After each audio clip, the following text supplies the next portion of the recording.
Imagine this for a second. It's evening at Fairy Meadows. The last light is fading, the grass is turning this deep, dark green, and right in front of you, the shadow of Nanga Parbat is slowly appearing from the clouds.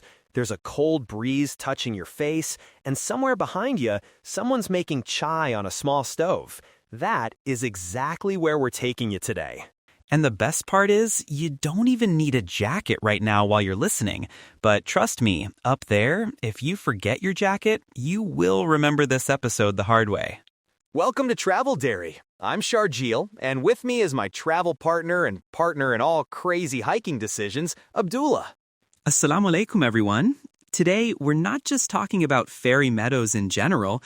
We're zooming in to one specific thing, what it's actually like to spend a night there, under the stars, at the foot of Nanga Parbat.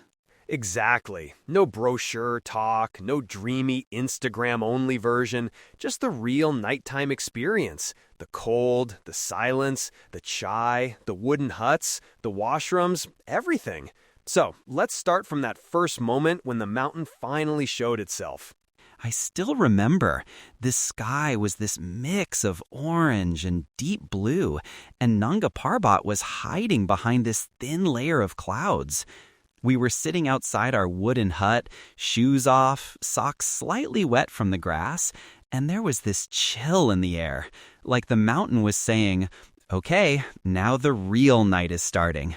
Yeah, that moment when your hands are just starting to feel cold, but you're still pretending you're fine because the view is so good. And slowly, as the sun dropped, the clouds moved, and suddenly, Nanga Parbat was just standing there. Huge, white, silent, with the last orange glow on the top. We both fell quiet at the same time. Normally, one of us is talking, joking, something. But when that peak appeared, even we had nothing to say for a few seconds. So, how did we even reach that moment? Let's rewind a bit. Fairy Meadows is not a place where you just step out of your car and boom, you're there. You survive that legendary Jeep track from Raikot, then you hike about 2 to 3 hours, depending on your speed. And by the time you reach the meadows, you've already questioned some of your life decisions on that Jeep track. The hike itself is actually beautiful. Fir trees, little waterfalls, but with a backpack and altitude, you do feel it. When we reached, we had that classic decision to make, hut or camp. Now, a lot of people love camping there because, obviously, sleeping under that sky is a dream.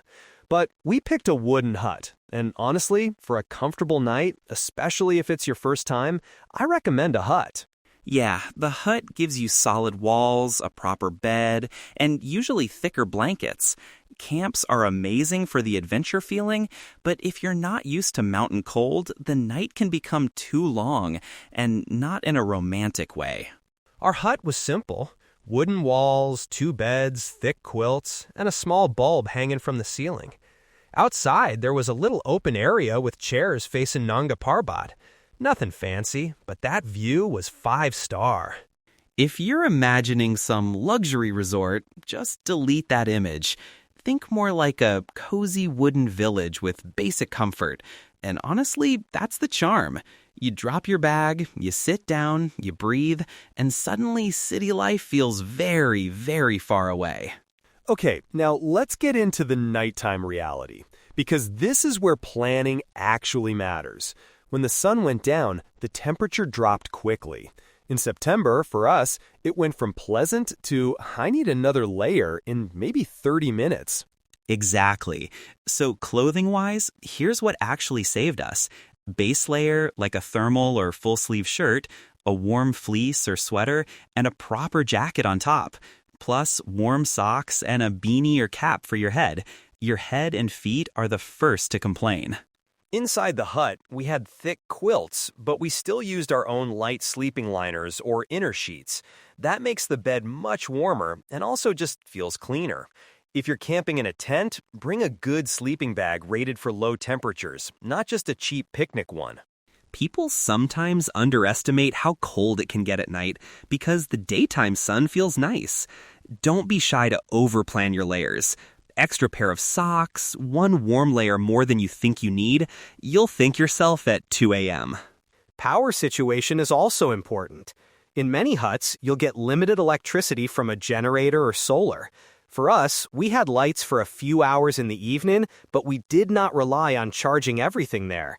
We carried power banks, and we used our phone flashlights as backup. And mobile signal, let's just say, don't plan a Zoom meeting from Fairy Meadows at night. In some spots, you might catch a weak signal for texts or a quick call, but generally, assume you're mostly offline. Honestly, that's the beauty of it. Now, let's talk about the basics everyone secretly worries about: food and washrooms. First, food. Almost every guest house or hut cluster there has a small kitchen. For dinner, we had simple, warm food: dal, chicken, chapati, and of course, endless chai. That chai sitting outside with cold hands around a hot cup facing Nanga Parbat, I think half the magic of Fairy Meadows is just that scene. Do budget a bit extra for food though. Prices are higher than the city because everything is brought up with effort. Right. A quick tip: carry some of your own snacks: nuts, chocolate, energy bars. At night, when it's quiet and you're stargazing, a small snack feels amazing, and you don't have to disturb the kitchen for every little thing. Now, washrooms. They're basic, but they're there. Most places have shared washrooms with running water, sometimes outside the hut area. At night, that walk can feel very dark, so always keep a headlamp or flashlight with you. Yeah, don't be that person trying to use their phone screen as a torch in the middle of the night. Also, for hygiene, we carried wet wipes, hand sanitizer, and a small towel. You won't take long, fancy showers up there at night, but you can stay fresh and comfortable. And one more thing about safety after dark. Stay close to your hut area. Use proper shoes if you're walking around, and tell your host if you plan to go sit somewhere further for stargazing. It's a peaceful place, but you're still in the mountains, in nature. Speaking of stargazing, let's go back to that magical part of the night. Around midnight, the generator went off, and suddenly it felt like someone switched off the entire world. No humming sound, no car, no city light, just this deep silence. We stepped outside with our jackets zipped up to the neck. The grass was cold and slightly wet. When we looked up, the sky was full, like someone spilled stars all over it. You could actually see the band of the Milky Way stretching across. And there was Nanga Parbat, now completely white under the starlight, with a faint glow of snow. No city lights washing it out, just a giant wall of ice watching over the meadows.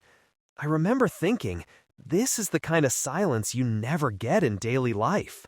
We didn't talk much in that moment. Just sat there, hands around hot cups of late-night chai, listening to the wind, a few dogs barking far away, and occasionally the wooden hut creaking a little with the cold. For me, that night was a reminder of how small our daily problems are compared to these mountains. You sit there, you look at Nanga Parbat, and you realize all the rush, the notifications, the deadlines, they feel so tiny from up there. And if you're listening to this and thinking, will I be comfortable there? Will I be warm enough? Will I manage? The answer is yes, if you plan a little. You don't have to be a hardcore mountaineer to enjoy that kind of night. All right, let's quickly turn this into a mini checklist in your mind. First, best time of year. Late May to September is generally good for most travelers. Outside that window, it can get very cold and sometimes risky, especially if you're not experienced with snow. Essential packing for the night: one warm jacket, a fleece or sweater, thermal or full sleeve inner, warm socks, beanie or cap, gloves if you feel cold easily, plus a small torch or headlamp, power bank, basic medicines, and your personal hygiene kit. If you're staying in a hut, they'll usually give you blankets and quilts, so you don't need to carry a full sleeping bag. A light sleeping liner or thin sheet from home is a nice extra. For camping, ask clearly about the quality of their tents and sleeping bags, or bring your own if you're particular. Cost-wise, it changes with season and location, but just to give you a rough idea, huts are usually more expensive than tents. Think in the range of a modest guest house in northern Pakistan, not a luxury hotel. And always confirm prices before you hike up, if possible. And remember, many of these nighttime tips, layers, power banks, headlamps, snacks, they apply to a lot of other northern Pakistan spots too. Hunza, Swat, Naltar, camping near lakes. Once you build your basic mountain night kit, you'll use it again and again. If you're feeling a little overwhelmed, like, how do I remember all of this? Don't worry, we've put a simple Fairy Meadows night stay checklist for you. Yes, just visit our website, Travel Dairy, and look for the Fairy Meadows episode page. You'll find a downloadable checklist, basic packing list, and some updated contacts of local guest houses and hut owners so you can call ahead and plan within your budget. Use it, tweak it for your own style, and then go make your own story under those stars. Trust me, that first night when the generator turns off and the sky switches on, you'll remember it for a long, long time. So, that's our night at Fairy Meadows. Cold hands, warm chai, silent mountains, and a sky full of stars. If this episode helped you imagine yourself there, now turn that imagination into a plan. Visit the site, grab the checklist, and start preparing your own trip. We'll meet you again in the next Travel Dairy episode with another story from the northern areas of Pakistan. Until then, stay curious, stay safe, and keep a jacket ready, just in case.